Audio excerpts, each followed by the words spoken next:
Hi everybody, Patrick here from EngineeringShock.com and ElectronicLessons.com. This is a video to talk about the calibration and functional process of the XR2206 kit that we've helped to develop. The basic overview is, from a hardware perspective, is you've got 4 onboard potentiometers, your output terminal, your input terminal, you've got your positive and your negative reference voltage, and there's a ground node in the middle. You've got your dip switch that offers your different levels of frequency.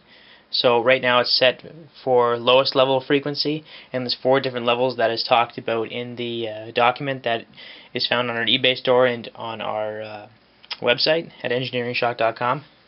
And you've got your switch that switches between triangle wave and sine wave. Now there's a little bit of a process to this. If you're buying this as a module, you're looking at this video to calibrate. If you've bought this as a kit, we have another video showing you how to put this kit together. But this video will be is a continuation of that, because we're going to show you what each potentiometer does. We're going to show you how to use the output, how to use the input, and we're going to show you how to calibrate it. So first of all, let's power it up. So right now I've got my positive lead connected to the V plus pin, which is the far left, and my DC ground pin, which is connected to the V negative pin.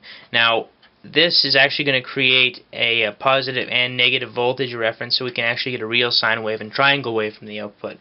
So when we power it on, you know it works when the LED turns on. Right now I'm powering the device at around 12.2 volts. That's a good calibrating voltage, and we'll get to that in a minute. So, first of all, the only potential, once you've calibrated the unit, you're only going to worry about these 2 variable resistors, or potentiometers. One varies the frequency, and one varies the amplitude. So let's look at the oscilloscope. Once calibrated, you can use R5 to vary the amplitude, and R6 to vary the frequency. There are 2 output functions, and that's sine wave and triangle wave. And what we're going to talk about is the only potentiometers that you're going to use commonly are R5 and R6. R1 and R7 are used to calibrate your unit. And once you're done calibrating, you're going to place a little bit of glue on the potentiometer heads so that it stays calibrated. Now before we get to all that, if you don't have a probe to use with the output of your XR2206, you can do what I do. You can solder a wire to the outer casing of the output jack, or at the side. That is your output reference ground. And then right in the back, the signal line. You can solder a wire there. Or what you can do is you can solder a wire here, your negative reference wire, and your positive reference wire right here on the board. So let's do that right now. So now we're ready to calibrate. What we need is a 100K resistor, preferably. You don't really need a resistor, but it's nice to have one. A breadboard, if you have one, and an oscilloscope. Okay, and of course your power supply. So we're going to apply power here, and we're going to probe our output along a 100K ohm resistor. Again, it's not necessary, but I'm going to use it for the calibration process. So let's hook it up. So now I've got my probe set up.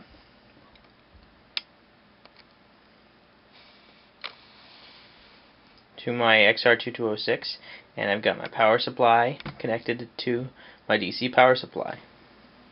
Connect your oscilloscope probe to the positive lead of the output, and make sure you have a tiny screwdriver, flathead, so that you can make fine adjustments on R7 and R1.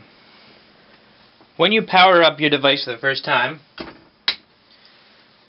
you might see something like this.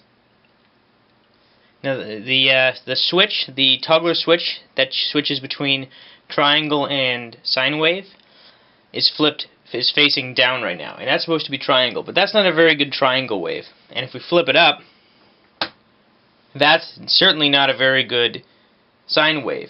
So ideally we want to have a sine wave that has a positive swing that equals a positive, like say a positive swing of 2 volts and a negative swing of negative 2 volts. So a peak-to-peak value of, say, 4 volts.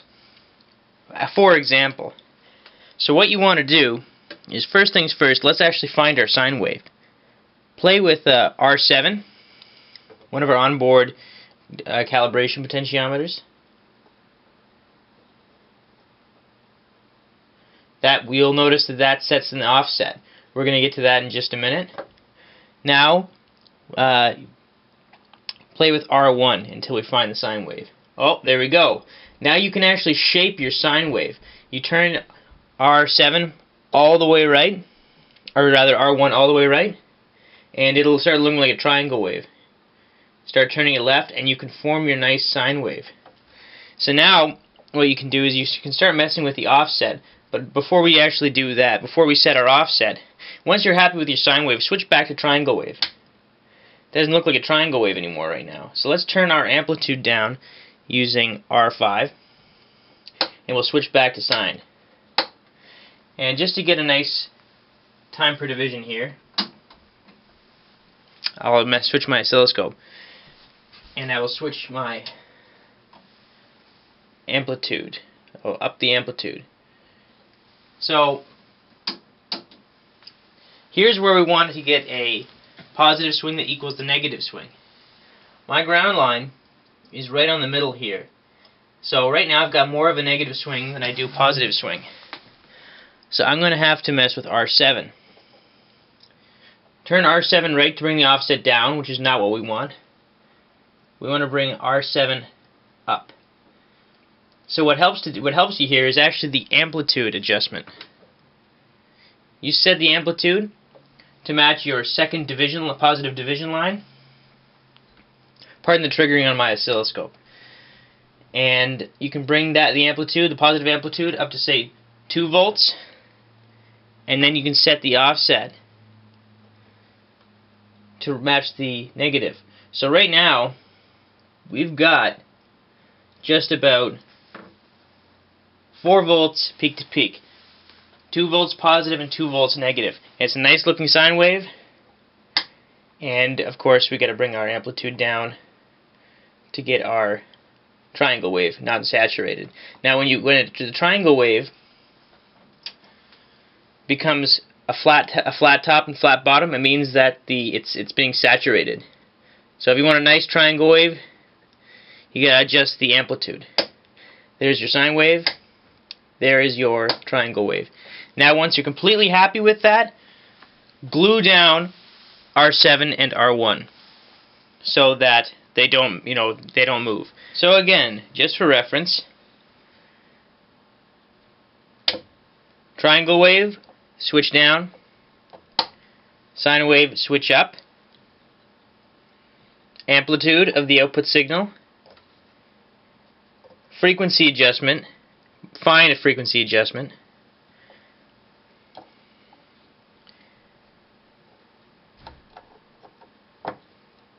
offset, and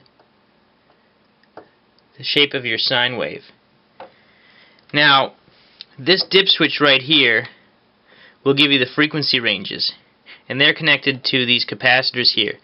Now, look at our technical document. You can see the schematic, you can see all of the different design data and the different frequency ranges. That is our low frequency range. Second lowest, second highest, and highest.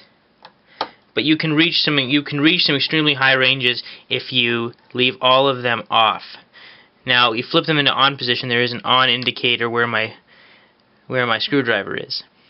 Now, again, we have a video that shows you how to put this kit together, and our instruction video is very detailed.